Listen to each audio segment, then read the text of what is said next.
marksman-nya Gado nanti berada di lini belakang tanpa harus terancam oleh siapapun. Untuk sekarang, gold laner yang tersisa mungkin masih ada di Beatrix, mungkin ya by the way, sorry banget untuk Beatrix yang terban sepertinya. Langsung hilang. Baru dimension 1. Baru mention langsung hilang. Iya, ya mungkin yang tersisa masih ada Iritel sebenarnya untuk sekarang. Oke, akankah mereka menyimpan dulu untuk marksman-nya di last pick? Tapi apakah disimpan adalah pilihan yang tepat loh? Karena ini untuk Di opsi sebelah yang juga tersisa. belum ada ya. Iya itu dia, yang di sebelah juga belum muncul untuk Oke, Lunox satu di area sosok gold gold. lanernya. Tapi untuk sekarang Lunox dari Gado. Lunox di area gold langsung berhadapan dengan Brody. Brody Yuzong kah? Karena mereka Brody perlu Yuzong? ngincer ke area backline juga.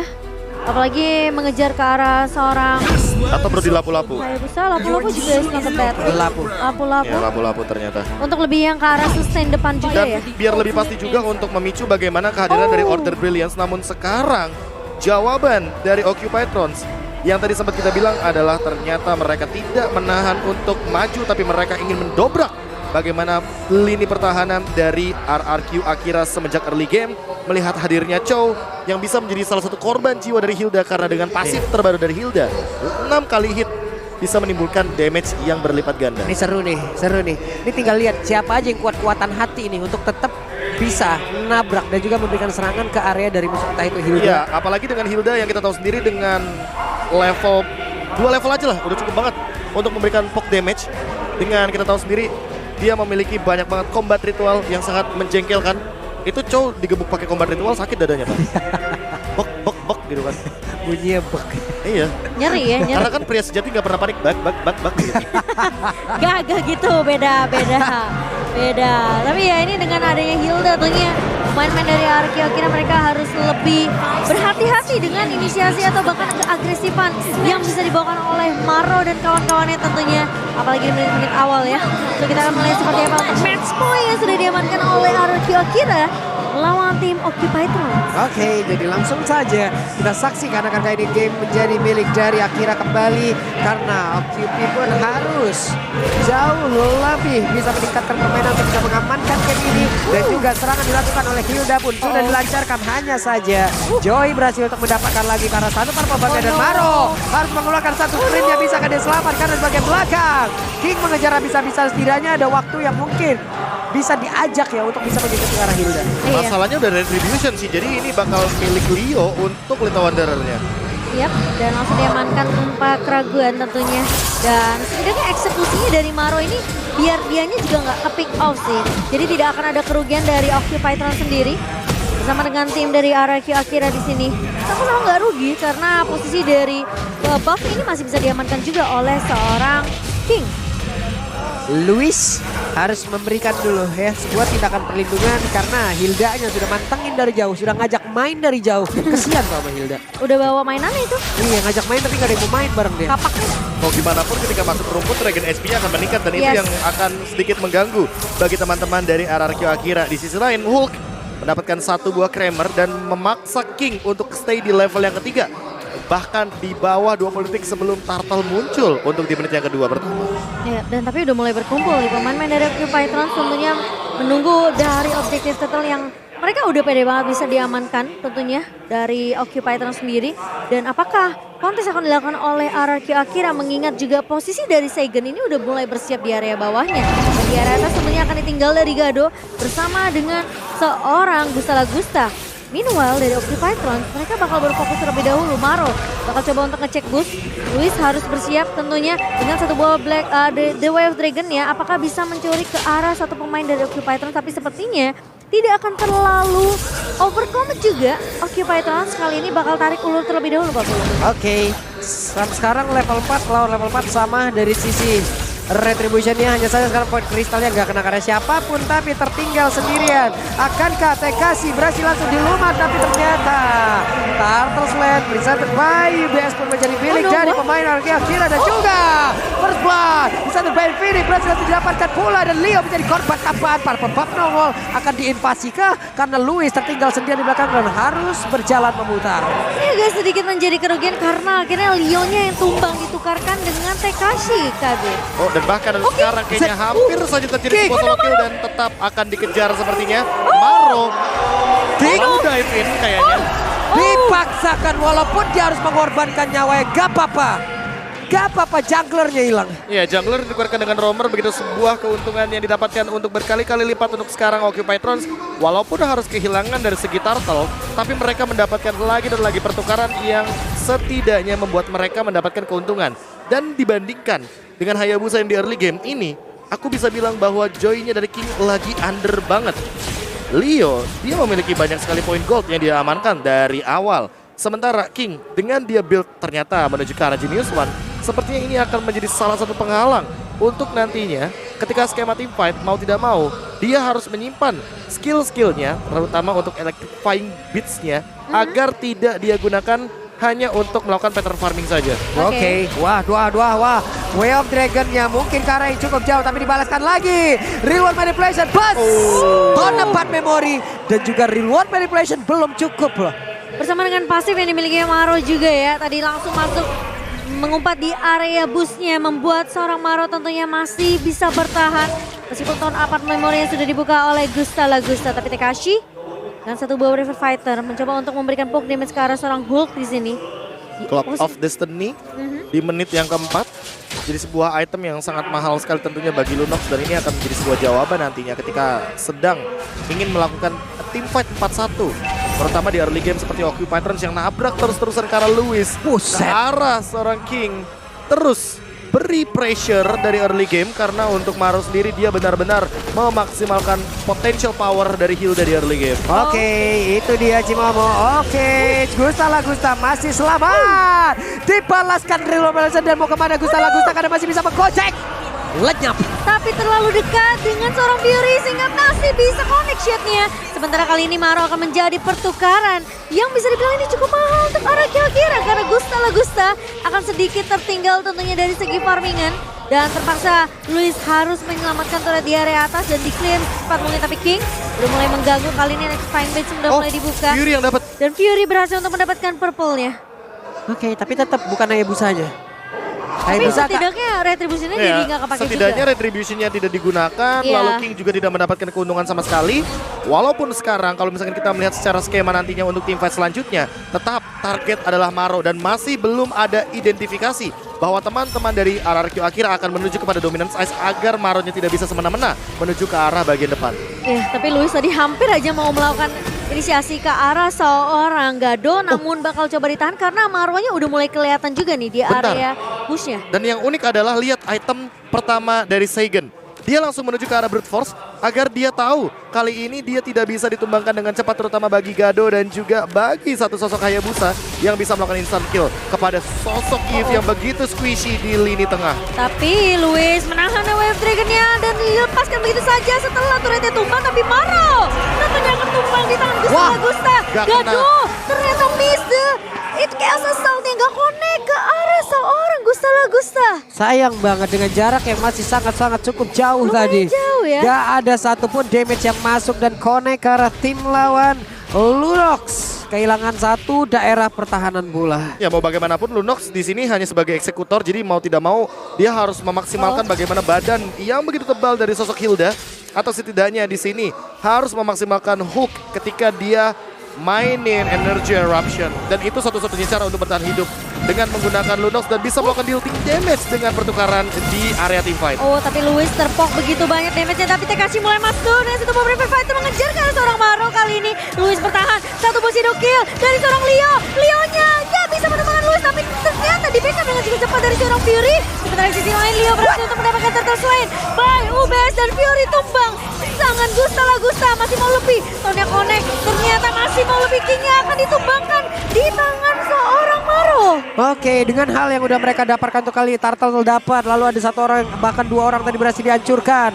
Objektif selanjutnya outer turret yang ada di area bottom lane ini udah harus langsung mereka sikat semaksimal mungkin. Bahkan ada penjagaan langsung dari minimap yang langsung dihasilkan oleh Hilda. Setidaknya ada informasi yang bisa dia berikan. Ya perlahan-lahan tapi pasti Occupy Trons dapetin keuntungan yang emang harusnya jadi hak mereka di early game. Karena dengan Hayabusa, Hilda, apalagi yang kita sempat mention sebelumnya Fredrin, ini akan membukakan sebuah skema permainan agar RRQ Akira tidak mendapatkan banyak sekali advantage di early game. Dan nanti early game-nya akan dipegang sama Occupy Patrons. Dengan mereka pegang early game, otomatis mid game-nya akan lebih dikuasai juga dari Territorial Lord dan bisa melakukan pick off lebih manis ketimbang di game yang sebelumnya. Secara item, Gado sudah selesai dengan Lightning Truncheon, jadi kombonya udah cukup untuk eksekusi dari Lunox dengan Chaos Assault. Sisanya, ini tinggal gimana caranya dari Maro untuk mempertahankan badan tebalnya dia ketika nanti dia akan langsung di-engage oleh pemain-pemain dari RRQ Akira. Karena untuk sekarang, Tekashi dia sudah akan makin lebih mengerikan ketika memiliki Brute Force. Dan itu makin sulit lagi untuk ditumbangkan karena akan memiliki stack yang lebih banyak, pertahanan yang lebih kuat, dan juga penambahan darah serta cooldown yang lebih banyak. Tapi gila respect banget ya dari Gusta Lagusta, dia ngebikin satu buah mythical defense tentunya dengan rope-nya. Dan satu buah select plate ini benar-benar make sure damage physical yang dimiliki Occupy Trans ini nggak langsung masuk instan ke arah seorang Gusta Lagusta. Wah itu masih ya, mereka sekarang stay dulu di hari Amit semuanya, belum mau melakukan apapun. Baru saja disebutkan Tekashi udah kehilangan cukup banyak HP di bagian tengahnya. Tapi Maro, siapakah yang akan menjadi korban? Coba lihat cakarannya, tapi Void Crystal membuat langkah kakinya jauh lebih berat. Bahkan kali ini Hayabusa cukup berani. Leo, ada itu tadi jarak di 8 yard. Dan spell save-nya udah mulai connect pula, tapi Maro berhasil menghancurkan langsung arah Luis ya. Tapi Luis ya masih berhasil selamat Cimomo. Masih bersalah selamat, tapi ternyata dari satu posisi kill dari seorang Leo menumbangkan King yang menjadi target utama. Sementara dari Tekashi mulai datang kali memberikan backup ke arah RRQ Akira. Dan dengan satu pemain yang tumbang, tidak ada retribution untuk RRQ Akira. Harusnya Occupy Trans mereka masih bisa untuk mendapatkan Lord yang tidak akan dikontes oleh RRQ Akira. Yap, Luis mau ngedeket aja coba susah banget karena diganggu oleh Maro yang ada di bagian belakang. Tapi Maronya masih selamat lagi. Maro benar-benar membandel. Ya, ini sprintnya benar-benar dia gunakan ketika benar-benar momen krusial saja. Dan di satu sisi lainnya ketika ada The Way of Dragon akan di-cancel dengan Energy Eruption. Oke, dan bahkan mundur terlebih dahulu Seigen dengan satu buah flicker. Karena melihat pergerakan dari Maro kali ini yang sudah mulai muncul dari area boost mid nih ya. Tidak akan terlalu overcommit, Be. Dan kalau misalkan melihat dari sekarang ya, ini Gusta Lagusta sama Gado, kalau secara perbandingan damage-nya tentu Gado akan lebih jauh memiliki damage karena dia akan menuju kepada Holy Crystal. Bahkan Fury dia sudah selesai dengan Divine Glaive-nya. Jadi untuk sekarang mau tidak mau teman-teman dari Occupy Trans akan menabrak terus-terusan, akan memanfaatkan bagaimana skema permainan mereka dengan 1.800 gold yang mereka amankan dengan pola permainan agresif. Tapi jangan sampai mereka terjebak di dalam area high ground karena masih ada Seigen. Seigen adalah jawaban untuk nanti di bagian high groundnya RRQ Akira comeback. Karena inilah satu-satunya cara untuk bertahan hidup nantinya di late game. Shadow kill yang sudah mulai terbagi, tapi kali ini Gado masuk dengan satu bom picker dan bahkan tumpang kali Seigen. Sementara pemain-pemain dari RRQ Akira bakal coba dipukul mundur. Double kill diamankan oleh Fury dan bahkan dari Tekashi sempat mendapatkan satu pemain yaitu Gado, tapi kali ini Hulk menahan di area depannya. King mengebuka satu buah electrifying beats dan bahkan Maro bersama dengan Hulk dengan satu buah pressure wards dari seorang Hulk membuat King tentunya tidak bisa bertahan, Pak Pulung. Terlihat tadi mereka sepertinya ingin bisa engage ya, tapi ternyata dengan ada satu Fredin di depan, cukup dengan bisa menahan berbagai damage yang masuk. Valentina kembali lagi loh, sambil menunggu dari sisi cooldownnya. Belum lagi Maro juga udah kembali dan menjadi korban satu orang. Dan ini dia jarak 8 dia akankah masih sempat, tapi ternyata tidak. Leo ada shadow kill yang bisa dikeluarkan dan semuanya langsung mendekat begitu saja. Bahkan kayaknya Leo memang hilang, lenyap. Ini bisa menjadi turning table dari RRQ Akira dikarenakan satu momentum dari Leo ini bakal mematahkan banyak banget skema permainan agresif untuk Occupy Trans. Dan bahkan dilanjutkan kembali, dia dari RRQ Akira nggak mau berhenti dengan satu point kill saja. Agak sedikit terlambat backupnya, namun kali ini lihat King mencoba untuk maju dengan electrifying beats, mencoba untuk mengejar ke arah seorang Hulk. Namun dengan pergerakan dari Gado, nggak mau terlalu memaksakan dari RRQ Akira. Mereka setidaknya memberikan poke damage aja. Dan pemain-pemain dari RRQ Akira mereka harus mungkin bisa dibilang peka terhadap minimap juga. Karena speed push yang bisa dibawakan oleh Hulk ini kemungkinan besar bisa membuat pemain-pemain dari RRQ Akira ini ke distract gitu loh. Ya, dan Seigen walaupun dia sudah selesai dengan menggunakan satu buah item Ancient Talisman, tapi dia membutuhkan satu buah Winter Traction setup. Buset dah ini benar-benar, tapi Valentinanya down.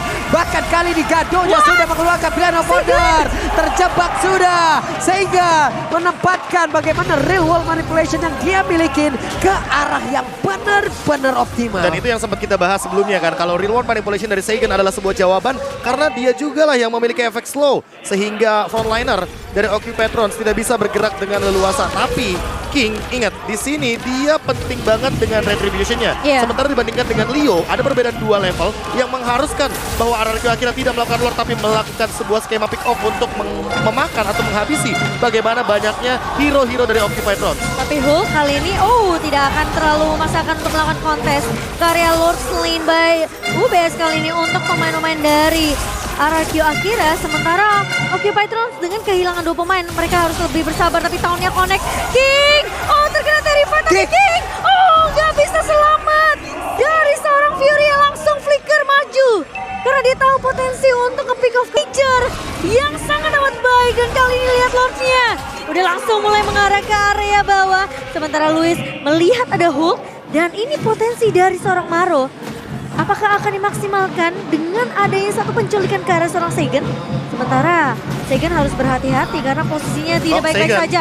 Seigen apakah terculik, tapi ternyata masih punya flicker untuk mundur. Dan Fight Crystal menghitung efek tembakan dari TKC mengenai di depannya. Dan bahkan Fury tertangkap. Real World Manipulation yang dibuka oleh seorang Seigen. Dan bahkan Marang pun tumpang di tangan Gusta 40. Benar sekali, Tekashi harus mundur terlebih dahulu. Luis mau kemana? Sementara Gusta harus mundur pula mengikuti bagaimana mungkin serangan yang langsung dikeluarkan, tapi di bagian atas Kingnya mencoba untuk bisa mendapatkan langsung ke arah satu pestar yang ada di area top lane. Void Crystalnya memberikan efek slow, ada serangan kayak dilakukan.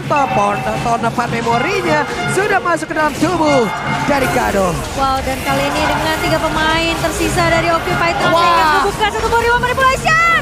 Gadonya dipukul mundur, mau mencoba untuk menang di area depan, tapi Leo bakal coba ngebuka satu buah shadow kill. Dan bahkan lihat pemain-pemain dari Akira dipukul mundur begitu saja. Bisa Gusta masih mencoba untuk dan Leo berhasil ditumbangkan, namun akan di-trade dengan cukup cepat dari seorang Fury. Oke, bahkan untuk kali ini Maronya akan kemana lagi jobdesknya untuk bisa langsung mengejar ke arah King, tapi di bagian depan gitu. Hampir saja. Itu temennya. Woi, ngapain lu lari ke arah gue? Dan itu adalah sebuah distraction yang masih belum ada henti-hentinya. Seolah mereka ingin bermain tanpa adanya space atau bahkan break untuk sebuah skema pertandingan di mid game ke late game. Ini dia Occupy Trons dan juga RRQ Akira dengan permainan cepatnya, saling jual beli serangan, saling mencoba untuk melakukan trade kill, hingga pada akhirnya mereka juga harus reset terlebih dahulu sebelum Lord yang selanjutnya. Dan ini untuk dari segi item, Immortal adalah jawaban. Pokoknya Immortal. Dan siapapun yang pegang Immortal atau Winter Truncheon atau bahkan Wind of Nature untuk menghindari satu buah serangan dari Shadow Kill seorang Leo akan mendapatkan sebuah jawaban dan juga sebuah skema permainan yang lebih diuntungkan untuk menuju ke arah late game nantinya. Leonya bakal recall dulu sih kayaknya. Enggak, bakal coba di cancel. Tapi kali ini lihat Tekashi sudah mulai tertahan. Kan ada 1 tahun yang di pop up oleh seorang Hulk. Kali ini King sudah mulai terlihat di area midnya. Ini harus berhati-hati. Konsil bulan dibuka oleh RRQ Akira. Dan Luis bakal coba untuk mengejar ke arah Gado. Flicker dengan The Wave Dragon. Kali ini connect ke arah sana Gado. Tapi sisi belakang Gusta bakal coba dikejar Leo. Gak berhasil untuk dapetin Gusta dengan satu buah shadow kill. Tapi kali ini lihat Luis mendapatkan informasi yang begitu penting. Dan bahkan Hulk menahan di area depannya Leo. Dia balik lagi, tapi balik ke arah Coach Shadow bersama dengan teman-teman dari Occupy Trons. Tapi dari Kingnya mencoba untuk menahan. Super Minion udah mulai masuk, tapi masih ada Minion yang keluar dari base dari Occupy Trons. Dan bahkan Leo tumbang. King terkena efek Terrify dan tumbang di tangan seorang Hulk dengan satu buah pressure ward. Wah, Real World Manipulation masih berlanjut. Hulk yang masih bisa bertahan, ada flicker yang dikeluarkan, tapi Gusta sampai di bagian belakang torepan Memori. Shutdown jet tercipta, Maro pun harus pergi dari tersebut, tapi selagi masih ada Gusta dan juga ada Yip di area tersebut yang digunakan oleh Seigen, mereka harusnya masih bisa memberikan serangan terus-terusan. Tapi Super Minion udah mulai masuk ke area base dari Occupy Trons dan bahkan 15 detik waktu tersisa untuk Leo RRQ Akira. Mereka masih bisa untuk menjaga tempo mereka terlebih dahulu sebelum ada teamfight yang berkepanjangan di area midnya, Pak Pulung. Terus ya. Terus banget. Terus. Mereka mau teamfight yang benar-benar intens banget kayaknya. Tanpa henti kalau bisa. Karena memang secara skema untuk mereka bertahan hidup, Maro terutama sebagai frontliner ini selalu melakukan teamfight di area rumput. Jadi regen HP yang dia miliki tidak akan ada henti-hentinya. Sementara Luis dia tahu siapa yang harus dia kick, dia tahu siapa yang harus dia incar. Gado adalah target yang harus dia kick secepat mungkin ketika nantinya Gado tidak memiliki lagi Order Brilliance. Tapi buat sekarang Fury juga bisa saja ditargetkan. Apalagi dalam kondisi di mana Fury-nya sudah memegang kehadiran dari Immortality. Iya, tapi Kiki ya, coba lihat terus Kiki gitu. dia split push ya, coba balik terlebih dahulu karena dia tahu ini Lord yang udah mulai bisa dimainkan juga oleh Occupitrons. Jadi mau tidak mau harus ada retribution, kontribusi dari seorang King tentunya di Lord yang ketiga kali ini. Sementara siapa yang bakal ngebuka teamfight terlebih dahulu? Fury masih punya Immortality. Ini bakal direset sih dan harusnya. sepertinya bakal di bet aja ya, B ya. Ya, bakal direset, bakal biarin untuk teman-teman Occupitrons fokus Mereka ke nggak area dari mid atau top lane. Karena minionnya akan terus berjalan tanpa henti. Sementara lihat di top lane, masih tetap akan berjalan. Lihat sekarang, ini dia pick off-nya. Oke, mereka tahu ya busanya seperti bagian atas. Satu damage utama juga tidak ada di dalam satu pertempuran ini. Energi Europe saja benar-benar memberikan hal yang sangat-sangat menyakitkan. Namun dirinya juga Immortalnya pecah. Tapi Gadonya menghilang. Satu damage utama pula. Furinya gagal untuk bisa mendapatkan lagi karena satu poin. Malah dirinya menghilang di area tersebut. Dua pemain hilang dari Occupitrons dan Luis. Kali ini bakal coba diincar satu posisi Dokiel, tapi Maro masih mencoba untuk melakukan sedikit tindakan ke arah seorang Luis menculik pemain yang di area depannya, tapi ternyata dengan kehilangan Immortality itu cukup dari Occupitrons dan Luis pun masih bisa bertahan, tapi King jangan sampai terlalu mungkin. Tapi King ternyata dia sempat di-bait oleh seorang Maro dan membuat dia tentunya bakal di pick off, dipanis begitu saja. Ini dipaksa karena gak ada Quad Shadow lagi dari Hayabusanya. Oke, Leo, lensi seperti apa karena udah menghilang Immortalnya pecah. Leo, ada Winter, cepat banget tangannya Quad Shadow. Gak sempat kabur dari area tersebut. Dia beli Winter Transition di saat Immortalnya pecah dan itu dia. Di mana pemain-pemain dari RRQ akhirnya mereka tahu mereka bisa mendapatkan Lord ini karena Super Minion terus berjalan dari area atas dan juga area mid. Tapi kali ini Maro harus diusir terlebih dahulu. Tekashi bakal coba untuk menahan di area belakangnya. Gado udah mulai bersiap-siap. Tapi Maro baikkan cukup banyak kali ini. Satu buah Brilliance of Order dari seorang Gado mencoba untuk bertahan di area backline-nya. Dan bahkan ini buying time yang banyak banget dari Occupitrons membuat RRQ akhirnya bakal ngereset lagi. Tapi masalahnya Gak ada yang mau reset. Itu dia permasalahan utamanya karena mereka team fight-nya intens banget. Mereka udah terbawa adrenalin rush yang sudah semenjak di menit yang ke-16 terjadi. Karena baik dari RRQ Akira atau bahkan Occupitrons mereka sama-sama memiliki keunggulan. Dan buat sekarang karena hadirnya King, ini bakal menjadi sebuah Lord yang gratis bagi teman-teman RRQ Akira. Lord yang menjadi milik dari Akira. Lord selain bersama Bayu Beskol pun berhasil mereka amankan. Udah ada kehadiran dari tubuh Leo sendiri. Hanya saja mereka harus diserang lewat 6 sekaligus. Ini dengan bersama Lord, nggak ada lagi best turret, buset. Dan ingat ini ada reward manipulation di samping Lord. If akan memberikan efek damage tambahan. Kecuali kalau misalkan ternyata ada jawaban dari Occupitrons. Oke, apakah jawaban itu sudah mulai disiapkan oleh Occupitrons sembari tadi Lordnya udah mulai berjalan. Dapatkan satu buah Next Dragon Fall, satu buah Dewa Dragonnya connect dari seorang Luis ke arah seorang Hook. Dan Lordnya bakal berfokus terhadap base-nya kali ini Tekashi. Bakal coba dipukul mundur Maro. Bakal baik time waktu yang banyak di area belakang tapi dia ditumbangkan oleh Gusta. Sementara ini Lordnya masih bisa dibersihkan oleh pemain dari Occupitrons. Sementara Super Minion udah mulai masuk kali ini. Dan sepertinya dari Occupy mereka bakal coba untuk menahan bersama. Leo! Hampir saja. Masih ada satu efek dari Glowing One dan juga Jet Kudo Luis. What are you doing? Terlalu beresiko bahkan dua orang untuk kali ini. Mortalnya pecah di lampu. Dia masih bisa pergi dari sini. Hanya saja reload pada bisa dikeluarkan di sana yang tepat dan juga harus digagalkan begitu saja. Sakit banget Kesa Soldier. Dan lejap semua. Wipe out kali ini. RRQ Akira goes to the next bracket. Wow. Dan tim dari Middle East kita terpaksa dipulangkan di babak lower bracket. Dan lihat bener-bener panjang banget tim fight-nya. Ya, itu tim fight yang tiada hentinya akan terjadi, selalu lebih tepatnya terjadi.